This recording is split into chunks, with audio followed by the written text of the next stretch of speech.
Hi, Sean D'Souza, and I'm a results leader. You're listening to ResultsLeader.fm. Being a thought leader is easy. Getting results is hard.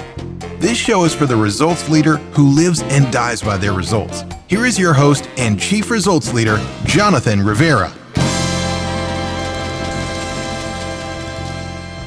Welcome back, boys and girls, to another edition of ResultsLeader.fm. I'm glad you're here, and today I'm going to share somebody very, very special to me. He is a friend. He is a mentor. He is a teacher who has shown me how to tell better stories, helped me with my drawing, and helped me with my podcasting. I mean, this guy's been helping me all along the way. And I always wondered why I kept coming back to him, why I kept giving him money, why I kept coming back for more. And in today's episode, I finally realized what his magic is, and I'm stoked to be able to share that with you. So let's jump into the interview with Mr. Sean D'Souza from the 3-Month Vacation. That's his podcast, and Psycho Tactics is his website. Let's go. Sean, welcome to the show. Are you ready to rock this thing? Of course I am, of course. You're always ready. That's what I like about you. So let's give our listeners a quick win. What book have you given most as a gift? The book that I've recommended the most has been Good to Great. And it's not a marketing book. It's a management book. And the only reason why I do that is because it asks a question that came to me at one point in my life when it said, what can you be the best in the world at? And that's kind of a big thing because a lot of people don't know exactly where they're going and how they're getting there, let alone what they can be the best in the world at. But for me, it made a difference. And the reason why I recommend it is because it asks that question and it forces you to think, well, what could I be the best in the world at? Not what am I the best in the world at? And I was a cartoonist and I was really good at it. I was already earning probably about $70,000 a year in a new country in New Zealand when I read that book. And there's no one book that changes anybody's life. It just happens to be the book that you ran into when your life was changing. That's what happened to me. And I'm just hoping when I recommend it, and if people get to that chapter, that their life is changing and the book changes the trajectory of their life. So what was the answer that you came up with when you asked the question, what could I be the best in the world at? At that point in time, my answer was that I could be the best at keeping clients. So it wasn't, most people are more interested in getting clients, and there's always a churn. And what I used to do is keep clients really well. I got interested in marketing, which I'd never done as a cartoonist or never done systematically. And I started to go, oh, wait, what can I be the best in the world at?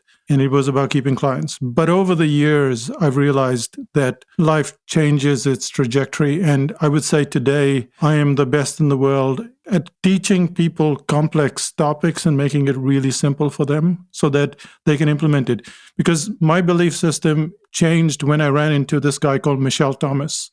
And that's a guy, by the way. And he was a language teacher. He probably passed away about 10 years ago. And I watched a video, which you can watch as well on YouTube. There is a series of 3 videos. And he talks about the responsibility of the teacher. And he says the responsibility of the teacher is to make the student, to pass on that information, to make the student the teacher. I think that changed where I was going. And I think that I'm really good, if not very good, at taking a very complex topic, maybe article writing or storytelling or cartooning or, I don't know, making Indian food, and simplifying it to the point where there is nobody who says, oh, this is difficult, and they can all do it. Our listeners don't know this. You and I have had a long relationship, and I would agree that you are awesome at keeping clients, keeping them paying, keeping them coming back for more, and keeping them happy. And I think that is because of that ability that you have to make a change in our lives. And so I'm putting that out there so that any listener who hasn't heard you before, go out and find out more about you, because I give you my money all the time. Gladly. Anytime you give me a chance to give you money, I love to give it to you for some reason. So you're doing something right, brother. I want to do more of that in my life. So that is the point that a lot of clients kind of bring up quite often. And then I say, I'm having a workshop. And then they'll say, oh, we want to sign up. And I think that it's not just about me, but it's about anybody, where if you say, I'm going to do this, and people go, oh, I want to come, I'm going for a picnic, and everybody goes, oh, I want to come with you. It means that you've done the picnic well before, because every time they want to come with you, they don't know where you're going. They don't know how much it's going to cost. They don't know how long it's going to be, but they want to come to the picnic with you. I think that speaks of results, of the fact that people completely trust what you're doing without knowing anything about, no details, no sales page, no information, and they want to come along with you. Yeah, man. So tell me a story of how an apparent failure set you up for later success. We have so many failures, but my problem is that I don't see failure as failure. Like a lot of people see it that way. And okay, I'll tell you a story anyway. Here's the whole point. Very early in my career, and we're going back almost 20 years, there was what was called a World Internet Summit. It wasn't anything like that. It was a whole bunch of marketers standing in front of the audience that had just paid $2,000 to be there. And what they were doing was pitching to them, giving them a small snippet, and then selling at the back of the room. It was horrible. It was horrible that someone had to pay $2,000 and get just a little snippet and then a whole pitch for the rest of the speech. Anyway, I got sucked into that. I made my presentation. And then when I made that presentation, I made a pitch and I hardly sold anything. The guy before me didn't make much of a pitch, was rambling all over the place, didn't make a good presentation. And people were stampeding just to get to buy whatever he was selling. And I just about paid the airfare. It was just to Australia and back, from New Zealand to Australia and back. So it wasn't much, but it still came to about 2,000-3,000. So I would have sold about 20 or 30 copies, and he sold like 100, 200 copies of whatever he was selling. When I came back, I was dejected, but also tried to figure out what did he do right. And I realized what he had done that created that stampede. It's stories like this, stuff where things go wrong. And it's a cumulative effect because it's not just in business. But for instance, I make breakfast every day and I make what is called a dosa, which looks like a pancake, a crepe, or whatever you want to call it, but it's an Indian version. I've made literally 5,000 of them. And it's only the last 25 that have turned out to be exactly like they make in restaurants and hotels around in India. And so and in the last 25, there have been massive changes, like the fan has changed, the temperature has changed, the oil has changed, the implements I use have changed. It's got to a point where it's fabulous. And I'm thinking there have been like 4,800 or 4,975, something like that, errors that now I can ensure that every single dosa is perfect. To kind of sum it up, it's where I started. I really don't see it as an error. I see it as there's something that's slightly off and I need to work out what that thing is. And until I do, or until someone coaches me to do that, it's not going to happen. I heard you just flip the idea of failure into progress. Each one is just learning, changing, getting better, adjusting, and seeing, all right, well, that's what I need to change next. So I'm with you, man. I don't believe failure like other people do. So I'm with you. It's just each step we learn and we get better. Let's talk about investments. What would you say is the most worthwhile investment that you have ever made? Without a doubt, it has been learning. It has been, when I got to New Zealand, I was already an avid learner. So this is going back about 22 years ago now. So to just backtrack a bit, there's this guy, Michael Lewis. He's a pretty well-known author. He's got some movies which he has scripted and stuff. And he's run a podcast series called Against the Rules. And in that, he covered this entire series on coaching, which was fascinating. And in the process, I've forgotten your question. The most worthwhile investment you have ever made. Right. So the thing is that I just told you the story about the 5,000 dosas. I could have got there in about 50 with the right advice, with the right move this, not that, do this, not that. I would have got there in 50. It would not have taken me 5,000 tries to get there. And I think the most valuable stuff that you can get is to find a good coach. And I did that very early when I got to New Zealand because we didn't have that much money. The business wasn't doing too well. But we spent close to $30,000, maybe even more than that, wasted quite a lot of it. But we learned how to do the marketing, how to run a business, and we implemented.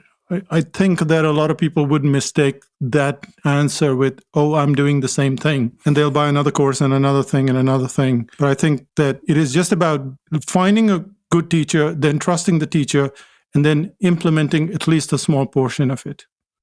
In the last 5 years, what new belief, behavior, or habit has most improved your life? I'll go back to 10 years. I would say that it is the belief that, so I used to believe, like most people believe, that it's the student's job to learn and it's the teacher's job to teach, and somewhere they have to meet, and at best it's going to be 50-50. At one point, I ran into, as I said, Michelle Thomas, and he said that the responsibility of the learning lies with the teacher. So he said 100% of the learning lies with the teacher. That changed the way that I looked at teaching, because now I felt that it was my fault if someone didn't learn rather than their fault because they didn't work out stuff.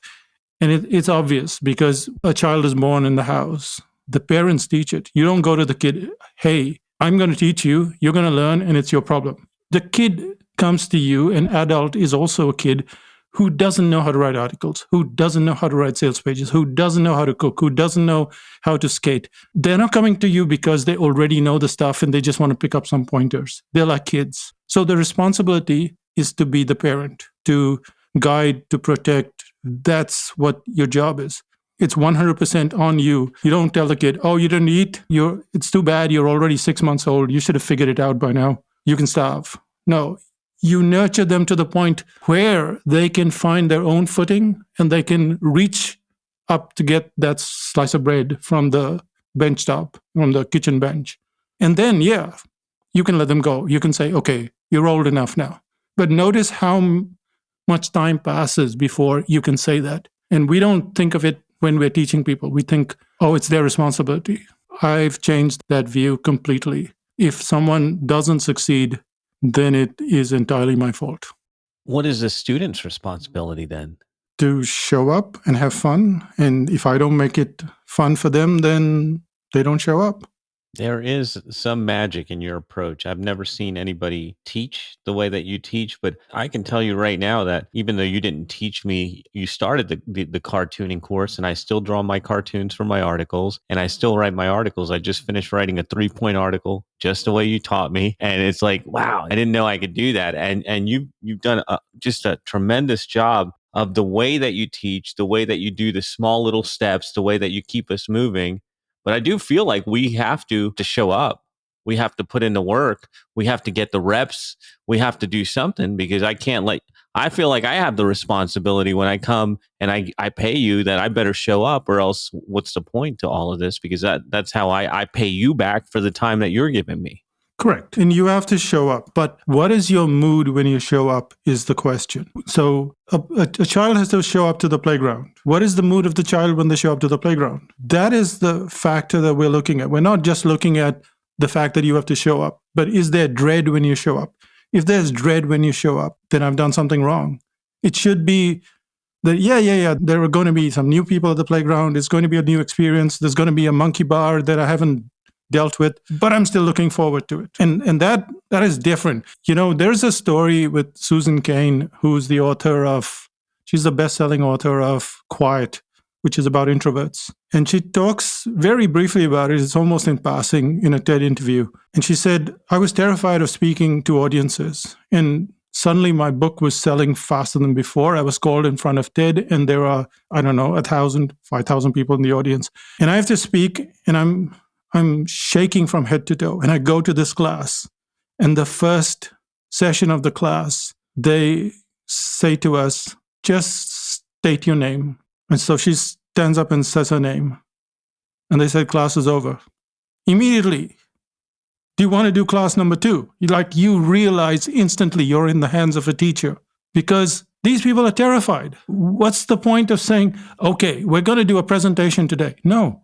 What you have to get is for someone to come back. When you write something, they have to read the next line. When you speak something, they must want to hear what you're saying next. Just like right now. Before you ask me the next question, someone listening on this podcast might think, this is unusual, what I'm listening to. I want to know, I don't care what Jonathan says next. I want to hear what that other guy has to say. That's the point. The point is, how do you build something so that people keep coming back like a cup of coffee? That's a trick. That is a trick.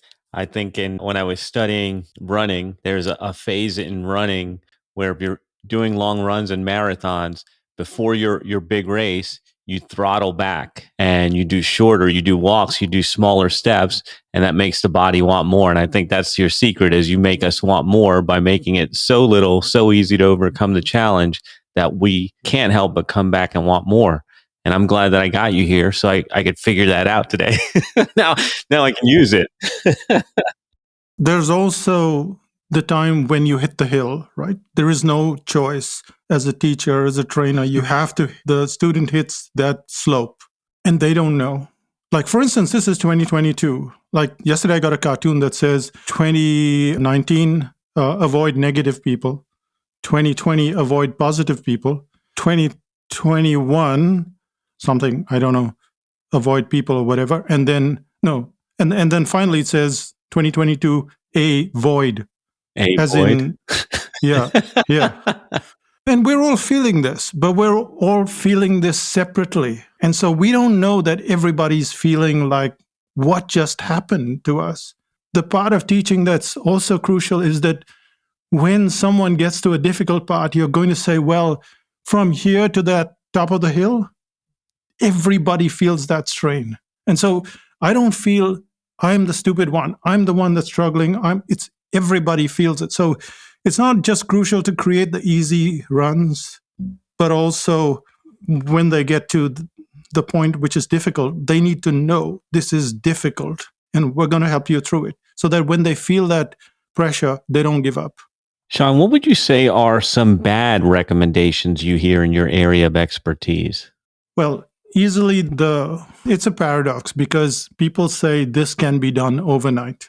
And it's true. It's just like the dosas. I could have learned in 50 tries. It could have been learned overnight. But it also depends where you're coming from. So I know what a dosa tastes like. I know what it feels like. I know the texture. I've eaten 500 of them before. I know I have that background. And when you're just entering a new space and people go, you can get 100 clients today or 1,000 clients, or you can do whatever it is that I'm going to offer you, then I think that that's not going to happen because you don't have the background to get to that point. Someone has to bring you to a certain starting point, and then from there on, you can go to the next level. And this is the kind of recommendations that people make, which is, I think that a lot of people get desperate because they're not succeeding like the way they thought they would succeed. They thought, I'm going to leave my job. I'm going to start up in business. How hard could it be? It's very hard. And nobody tells them to begin with that it's very hard. Nobody tells them how lonely it is to just be by yourself in a room trying to figure out what to do next. What they do tell them is what they want to hear, which is you will have 1,000 clients, you will have X amount of dollars. So that's kind of the recommendations that you get. You get enough of those recommendations, you follow through in most of them, and then you start failing, and then you think it's you. But it's the recommendations that are the problem. Now we're about to get into your favorite part of the show where we talk about results. But first, I've got to ask you, are you picking up what we're laying down here? I hope so. That's why we do the show every week. And I want to ask you for a little bit of help. If there's someone out there that you think can benefit from this show, why not share it with them? Put it out there, hit the share button, use hashtag ResultsLeaderFM, and get it out there. Now let's jump back into the interview. Why do results matter, Sean? Well, they don't.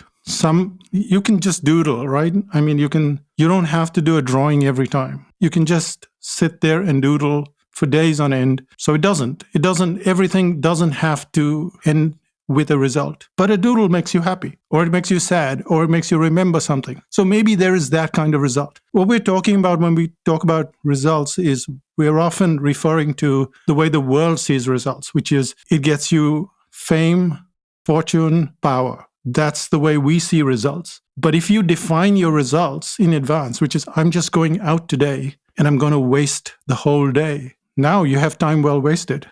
That's a result. So it's the definition of the result that matters rather than what are the results. And once you do want to achieve something, so supposing right now I just upgraded something on my Adobe account and Adobe locked 20,000 photos of mine. That's 2 years worth of work. We have already gone through 10 hours of customer support. Every time I get on there, there's a new guy telling me the steps I have to take, which are identical or close to identical to the previous steps that I had to take. 4 days later, they keep saying that I will get a result in 48 hours. So yeah, that result is important. It's impending, it's important, it's crucial. Until those 20,000 pictures come back, there is no result. But it's a defined result. I'm not going to make any money. I'm not going to get richer. I'm not going to get any power. But there's a defined result. And so I think that people do things to become better at writing, but they do that because they want to express themselves. They want to draw something because they want to express themselves. But every result has to be defined. And in that case, it kind of matters how you define the result rather than do results matter.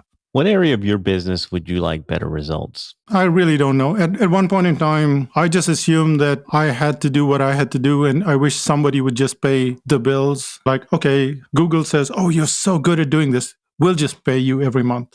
I don't know. I think that I've gone through phases where there was no struggle. It's really boring. So I kind of invent stuff that causes me a bit of trouble. Give me an example. I got to hear this. Like the storytelling course right now that I'm on, that I just conducted. Well, I have done several storytelling courses before, but I've never done it this way, never done it online, this specific way. And I have to craft it pretty much as it goes. The reason why I'm doing that, even though I know kind of where the destination is. So I think it's better explained by someone, because I said, look, I don't know where I'm going either. And they said, yep, but you have a GPS system and we're willing to follow you. And I like GPS for a very simple reason, 2 simple reasons. The first thing is that it doesn't show you everything. It only shows you what you have to see. Left turn, right turn, whatever. It just, every time you zoom out, it zooms back in to just where you have to turn next. And the second thing that GPS does is it doesn't always take you from A to B. Sometimes realizes that the road from A to B is congested and it goes from A to D to C to B and gets you there. I'm quite happy to do that, and I'm quite happy to go from A to B as well. So when you ask me the question, I don't know. I like both. I like GPS for what it is, that it shows me everything and shows me very little. It takes me on the direct route and it takes me on a diversion. I've gone on so many roads that I would never go off on. And if it weren't for GPS, I'd not have seen so many roads that are just much better than the main road. So the diversions keep life interesting, eh? I would say so. I mean, for years, people have tried to make life has been very hard until, say, 100 years ago, like extremely hard. If you look at books written in 1950, there are stories of women who had to spend all day washing clothes, people who had to spend all day collecting water. This is in the Midwest in the US. This is not where you think it would be. And this was about 100, 120, I think in the 1950s. So life was very hard, and it was easy to kind of think, well, what would life be if it weren't so hard? So we always dreamt of just endless amounts of free time. It's when you're sitting on a beach for 6 years in a row that you realize, I'm just dying. There's nothing happening here. And I think inherently challenge becomes enough challenge is good and enough rest is good. And it's up to you to figure out what that kind of formula is. I take it based on kind of sleep, which is you get about 8 hours of rest and you get 16 hours of work. And that's kind of how I just work out my life, which is 1/3, 2/3 kind of that's the formula.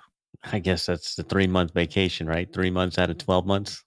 Yeah. And I call it 3 because 4 sounds ridiculous, which is what we really take. Oh, man. Sean, what results are you most proud of?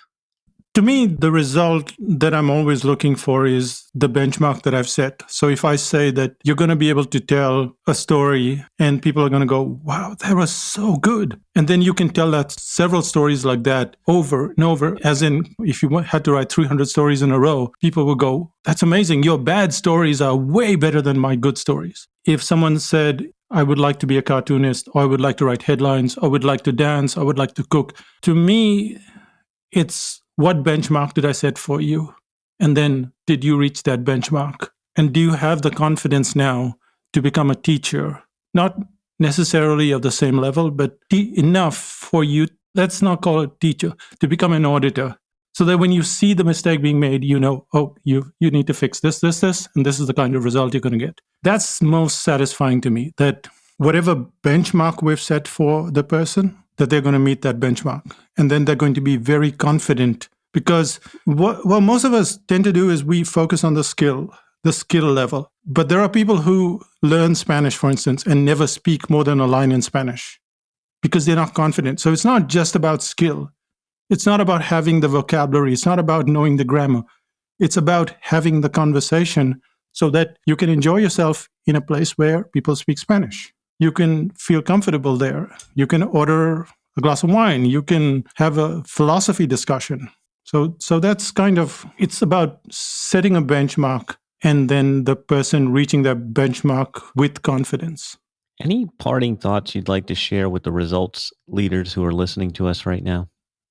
To me, it's the same thing. It's that the responsibility of the learning has to lie with the teacher. So if you don't know how to do that, then you have to find someone that shows you how to get there. You have to, if you think that 100% with the student or 50-50, then I think you belong to a school of thought that is the majority of people, which is probably 99% of everyone thinks that way. But if you want to be different, then, and you want your clients to come back all the time, we're going on a picnic, you want to come along, and they say yes, well, if you want to be in that 1% category, then all the responsibility lies with you, the picnic person. There is no doubt that the results leaders are going to want more from you. Where can they go to get it? Well, there is psychotactics.com. It doesn't specifically deal with what we're talking about. It's a start. I have to get my own result. I have to finish a book that I've been promising people for at least 10 years, which is called Suddenly Talented. So the only way I'm going to get that result is to pre-sell the book and then give it a date, and then we're done. We have the book. And of course, he did not mention 3-month vacation, his podcast. We'll have links, obviously, to everything. Sean is one of the greatest teachers I have ever had, and he keeps me coming back for more. I appreciate you taking time out to rap with us, Sean, because I know you're on the other side of the world. It's early where you're at, and you made some adjustments to be here. So thank you. And thank you, results leaders, for tuning in. You're welcome, and thanks again. That is a wrap for another edition of ResultsLeader.fm. If you are out there getting results for your clients and you want to be featured on the show, go to ResultsLeader.fm now and apply to be on the show. And if you love what you're hearing, share the show, give us a rating and review, do anything to help us get the message out there. Thought leadership is easy, but results leadership is hard. We'll catch you on the next one.